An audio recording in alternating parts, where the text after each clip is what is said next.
Durante anos, milhões de pessoas ouviram a mesma promessa sendo repetida com convicção absoluta. Se você for fiel no dízimo, sua vida financeira vai mudar. Não como possibilidade, mas como regra espiritual. A frase atravessou púlpitos, músicas, campanhas e testemunhos até se tornar quase indiscutível. Mas existe uma pergunta que raramente é feita em voz alta. Essa promessa vem mesmo da Bíblia ou nasceu de uma distorção conveniente? Porque, quando uma prática espiritual passa a ser apresentada como solução financeira, algo começa a sair do lugar. E quando ninguém questiona, a fé deixa de ser viva e passa a ser automática. É exatamente nesse ponto que a verdade começa a incomodar. Se inscreva agora. Esse tipo de mensagem não é incentivado, não é confortável e não agrada sistemas baseados em promessas vazias. Se você quer fé com verdade, não com culpa religiosa, esse canal é para você. Quando uma crença é repetida por tempo suficiente, ela deixa de ser analisada. Ela se infiltra no cotidiano espiritual das pessoas como algo natural, quase invisível, até que já não pareça mais uma ideia, mas uma verdade absoluta. Foi assim que a afirmação de que o dízimo pode mudar a vida financeira se instalou em muitas comunidades de fé.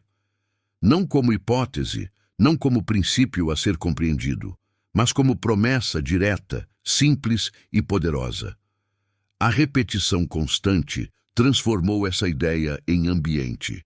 E quando uma crença vira ambiente, ela passa a moldar decisões, emoções e até a forma como alguém se relaciona com Deus, sem jamais ser confrontada. O problema não começa no ato de contribuir, mas na construção silenciosa da expectativa que se forma ao redor dele.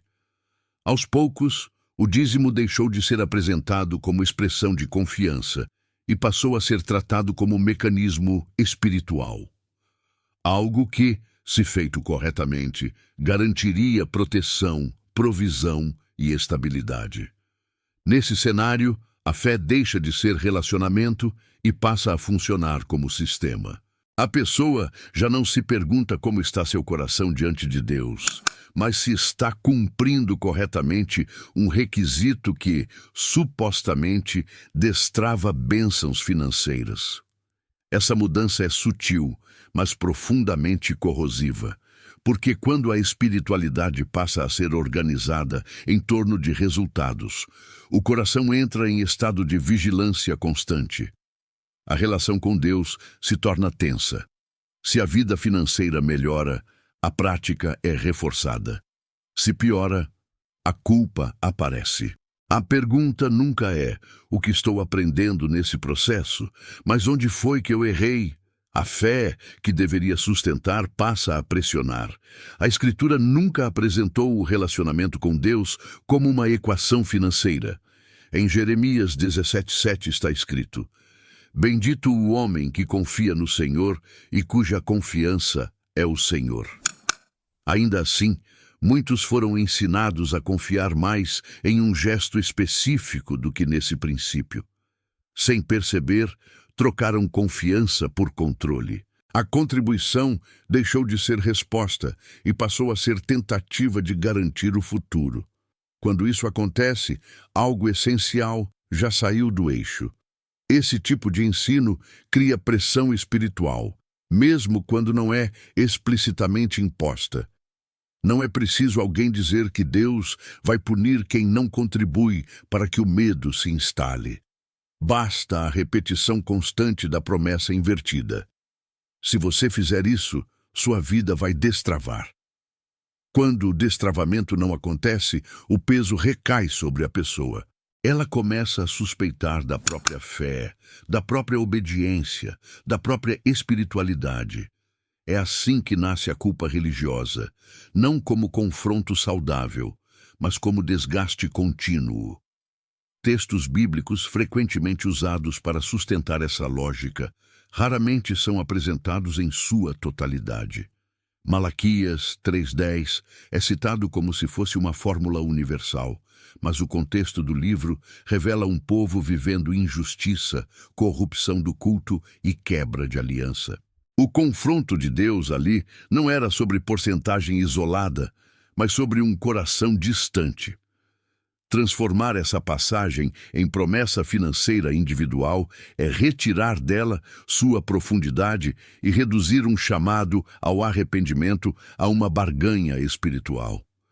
Quando essa distorção se estabelece, a fé começa a carregar responsabilidades que nunca foram colocadas sobre ela. Pessoas passam anos contribuindo não por alegria, mas por receio. Não por convicção, mas por medo de faltar, de perder proteção, de errar espiritualmente. Em 1 João 4,18, a Escritura afirma que, no amor não há medo. Antes, o perfeito amor lança fora o medo. Ainda assim, muitos viveram uma espiritualidade inteira, movida exatamente pelo oposto. A consequência desse modelo não é maturidade, mas fragilidade espiritual. A pessoa se mantém fiel, mas não descansa. Se mantém comprometida, mas ansiosa. A fé deixa de ser lugar de refúgio e passa a ser mais uma fonte de cobrança. E nesse ponto, algo precisa ser dito com honestidade. Quando uma prática espiritual começa a gerar mais medo do que confiança, mais culpa do que liberdade, ela já foi distorcida. Antes de responder se o dízimo pode ou não mudar a vida financeira, é necessário reconhecer que a pergunta foi construída sobre uma base frágil. A expectativa criada não nasceu da totalidade do ensino bíblico, mas de recortes convenientes. Enquanto isso não for encarado, qualquer resposta continuará incompleta, porque o problema nunca foi a generosidade, mas o peso que foi colocado sobre ela. Esse é o primeiro ponto de ruptura. Reconhecer que uma crença foi aceita sem exame não é rebeldia, é maturidade. A própria Bíblia convida ao discernimento, não à repetição cega. E é somente quando essa camada inicial é removida que a reflexão pode avançar para algo mais profundo, entender de onde essa ideia surgiu, por que ela se fortaleceu tanto e o que realmente acontece quando o contexto bíblico é ignorado. É exatamente esse caminho que começa a se abrir a partir daqui. Para entender por que a crença de que o dízimo muda a vida financeira ganhou tanta força, é necessário olhar para aquilo que foi deixado de lado. O contexto. A Bíblia nunca apresentou práticas espirituais isoladas da realidade histórica, social e espiritual em que surgiram. Ainda assim, ao longo do tempo, o dízimo foi retirado de seu ambiente original e transformado em uma chave universal, aplicável a qualquer pessoa, em qualquer tempo, como se carregasse um poder automático de retorno financeiro. Essa mudança não aconteceu de uma vez. Ela foi construída aos poucos, simplificando o que era complexo e absolutizando o que sempre foi contextual. No Antigo Testamento, o dízimo estava inserido em uma estrutura nacional muito específica. Israel não era apenas uma comunidade religiosa, mas uma nação organizada por leis que regulavam culto, justiça social, economia e cuidado coletivo. O dízimo sustentava o serviço religioso, especialmente os levitas, que não possuíam herança de terra, e também participava do cuidado com estrangeiros, órfãos e viúvas. Em Deuteronômio 14, 28 e 29, por exemplo, o texto deixa claro que o propósito incluía assistência social e equilíbrio comunitário. Não havia ali promessa de enriquecimento individual, mas responsabilidade coletiva. Quando esse contexto é removido, o significado se altera profundamente. O que era parte de um sistema amplo passa a ser tratado como ferramenta espiritual isolada. E ferramentas isoladas sempre parecem mais poderosas do que realmente são. Ao longo do tempo, o ensino foi sendo reduzido até caber em frases fáceis de memorizar e repetir. O problema é que a fé bíblica nunca foi construída para funcionar como slogan. Ela exige discernimento, leitura honesta e maturidade espiritual. Quando isso é substituído por fórmulas, a espiritualidade perde profundidade e ganha pressão. No Novo Testamento, essa mudança de eixo se torna ainda mais evidente. Não porque a generosidade desapareça, mas porque o foco se desloca completamente. Jesus fala com frequência sobre dinheiro, mas quase nunca da forma que muitos esperam. Ele não apresenta o dar como mecanismo para prosperar, mas como revelador do coração.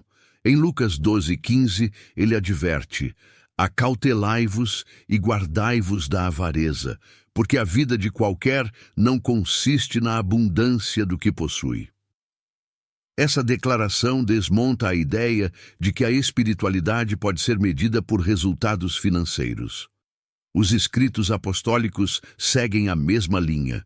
Em 2 Coríntios 8:12, Paulo afirma que a oferta é aceitável conforme o que alguém tem e não conforme o que não tem. Isso rompe diretamente com a lógica de pressão espiritual. A contribuição não nasce da obrigação, mas da consciência. Não é resposta ao medo, mas à liberdade. Quando esse princípio é ignorado, o dar deixa de ser expressão de confiança e passa a ser tentativa de provocar algo em Deus. É nesse ponto que a distorção se consolida. Quando o discurso sobre generosidade é deslocado do coração para o resultado, a fé começa a ser medida por desempenho. A pessoa passa a avaliar sua espiritualidade a partir de efeitos externos. Se prospera, se sente aprovada. Se enfrenta dificuldades, se sente em falta. Esse modelo não apenas fragiliza a fé, mas cria um ciclo de ansiedade constante. A espiritualidade deixa de ser espaço de descanso e passa a ser mais uma área de cobrança. A Bíblia nunca propôs esse caminho. Em Hebreus 13:5 está escrito: seja a vossa vida isenta de avareza, contentai-vos com o que tendes, porque ele mesmo disse: não te deixarei, nem te desampararei. A promessa aqui não é de riqueza, mas de presença. Quando essa distinção não é feita, a fé é carregada com expectativas que ela não foi criada para sustentar. E toda expectativa mal posicionada gera frustração. Muitos ouviram promessas financeiras que não estavam ancoradas no ensino completo das Escrituras. Deram esperando retorno mensurável, visível e rápido. Quando isso não aconteceu, a culpa apareceu. Não como convite à reflexão, mas como acusação interna. A pessoa concluiu que falhou espiritualmente. Essa conclusão não nasceu da Bíblia, mas da forma como ela foi ensinada. É assim que a pressão espiritual se mantém viva, não pela ameaça explícita, mas pela expectativa constante de resultado. Quando o contexto bíblico é ignorado, a fé se torna pesada. Quando ele é respeitado, a fé amadurece. A diferença entre esses dois caminhos é profunda. Um produz ansiedade e comparação. O outro produz responsabilidade e descanso. O problema não está em contribuir, mas em transformar a contribuição em critério absoluto de espiritualidade e sucesso. Esse entendimento começa a gerar um desconforto interno. Porque se a generosidade não é barganha, se o dar não garante prosperidade automática, então o que realmente está em jogo? O que Deus observa de fato quando alguém contribui? Essa pergunta começa a ganhar força aqui. Ela não pode mais ser evitada, e é justamente essa tensão que empurra a reflexão para um nível mais profundo, onde o foco deixa de ser o sistema e passa a ser o coração. É para esse ponto que a reflexão agora se move. À medida que essa lógica se estabelece, algo silencioso começa a acontecer dentro das pessoas. A fé, que deveria ser lugar de descanso, passa a ser vivida como vigilância constante. O coração já não se aproxima de Deus em confiança, mas em alerta. Cada dificuldade financeira deixa de ser apenas um desafio da vida e passa a ser interpretada como sinal espiritual. Algo deve estar errado. Alguma entrega não foi suficiente. Alguma prática falhou. Esse tipo de pensamento não nasce da Bíblia, mas do ambiente criado em torno dela. Muitos foram fiéis por anos, mas nunca se sentiram livres. Cumpriram regras, mantiveram compromissos, mas carregaram uma sensação persistente de dívida espiritual.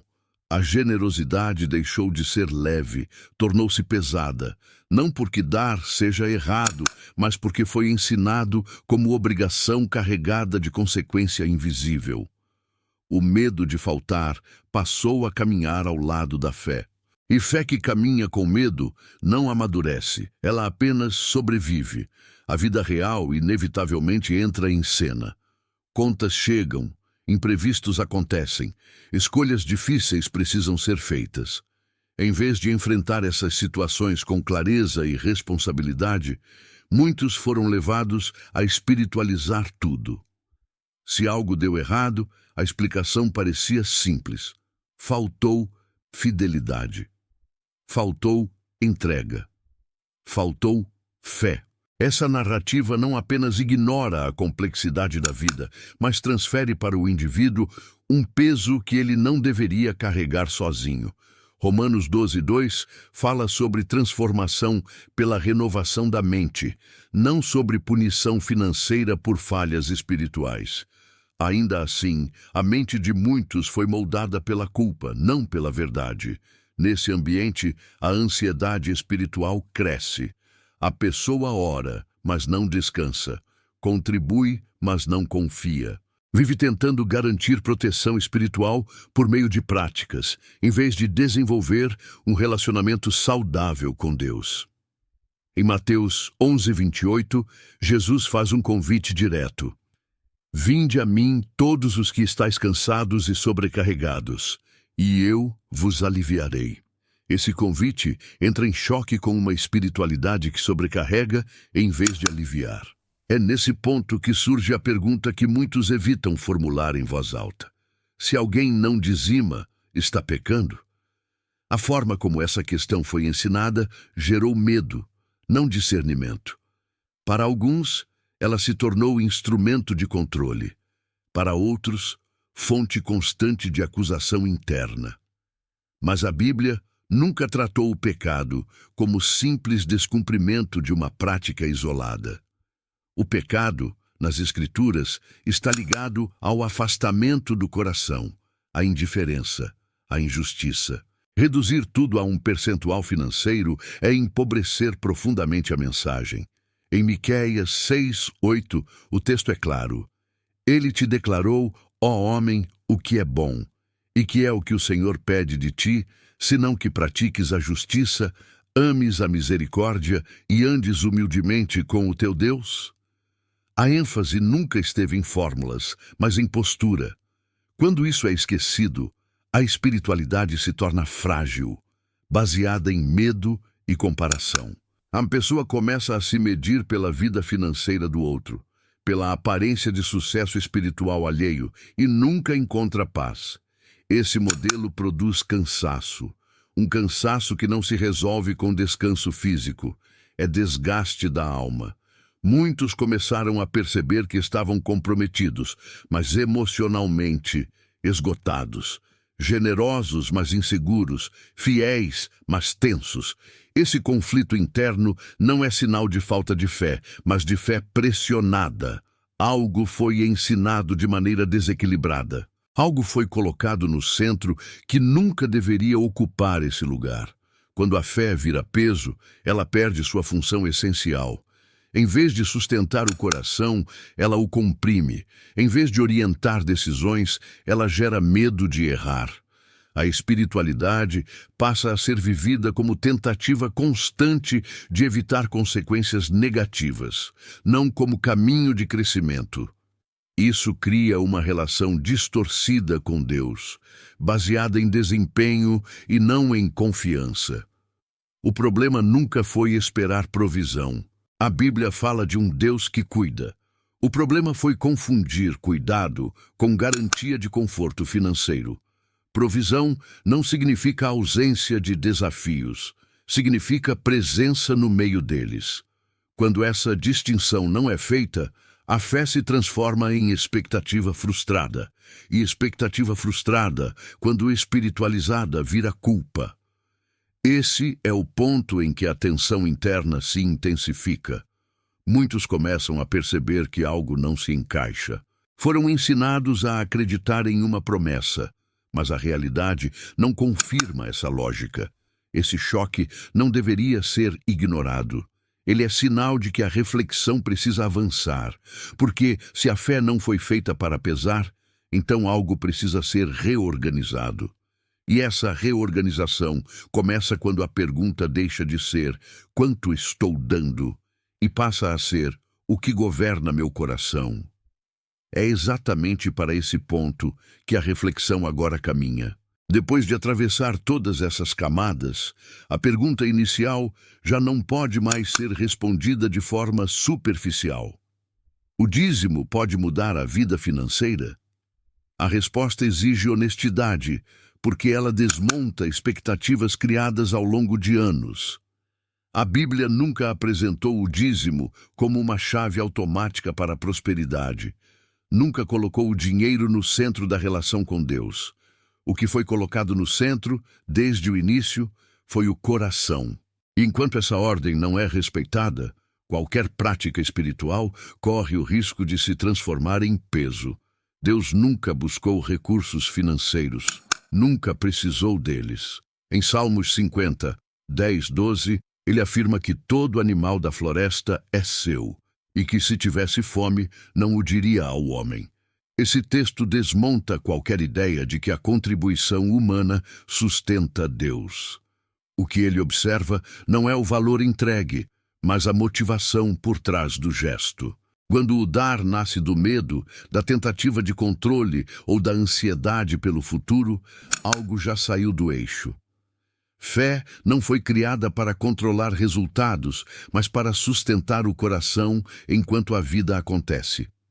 Isso muda completamente a forma como a generosidade deve ser compreendida. Quando alguém dá esperando retorno financeiro direto, transforma a fé em negociação. Quando dá por convicção, transforma a fé em expressão de confiança. Essa diferença não é pequena. Ela separa uma espiritualidade infantil, dependente de resultados imediatos, de uma espiritualidade madura, capaz de permanecer firme, mesmo quando a vida financeira atravessa fases difíceis. E todos atravessam. A Bíblia é clara ao mostrar que Deus não mede fidelidade por porcentagens. Em 1 Samuel 16, 7, está escrito que o Senhor não vê como o homem vê, ele vê o coração. Isso confronta diretamente a ideia de que alguém pode ser espiritualmente avaliado por uma prática isolada. Um coração generoso pode existir em quem contribui regularmente e em quem, por um período, não consegue contribuir. Da mesma forma, um coração fechado pode existir mesmo em quem entrega valores elevados. Reduzir espiritualidade a números é perder o essencial. Quando essa compreensão se estabelece, a fé começa a respirar. A pessoa percebe que não está diante de um Deus contador de falhas financeiras, mas de um Deus que chama para relacionamento, maturidade e verdade. A generosidade volta ao seu lugar correto. Ela deixa de ser moeda espiritual e passa a ser fruto de consciência. Não uma tentativa de garantir prosperidade, mas um reflexo de gratidão e alinhamento interior. Isso não significa descartar a prática do dízimo ou da contribuição. Significa resgatá-la da distorção que foi construída ao redor dela. Dar pode ser saudável, transformador e poderoso quando nasce da liberdade. Quando nasce da culpa, ele machuca. Quando nasce do medo, ele aprisiona. Em 2 Coríntios 9, 7, o texto é direto ao afirmar que Deus ama quem dá com alegria, não por necessidade.